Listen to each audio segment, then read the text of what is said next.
Source key fobs, such as the Dolphin or Condor series, typically require manual disassembly for battery replacement. Start by powering down the fob by pressing and holding the buttons to prevent accidental signals. Flip the fob over and locate the 2-4 small screws on the back, usually Phillips or Torx. Use a small screwdriver, size number 0 or 0, to remove them, being careful not to lose them. Next, gently insert a plastic pry tool or guitar pick into the seam between the front and back halves. Apply even pressure to release the plastic clips around the perimeter. Avoid using metal tools to prevent cracking the housing. Once open, pop out the old CR2032 battery from its holder using the pry tool or your finger.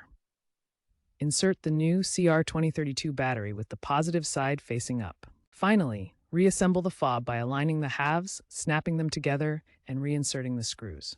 When working with Xhorse key fobs, always prioritize safety and care to avoid damage.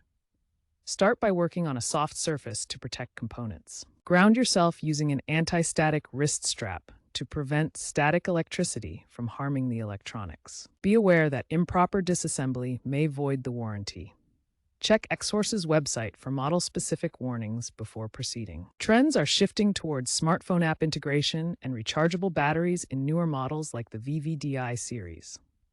Future designs include eco-friendly features like solar panels or kinetic energy harvesting for self-charging fobs. However, cybersecurity risks increase with more connected fobs, so encryption technologies are being invested in for security. Use non-conductive tools to avoid short-circuiting the RFID module, and always double-check battery orientation. If you're not confident in the process, consult a professional locksmith to avoid damaging the fob.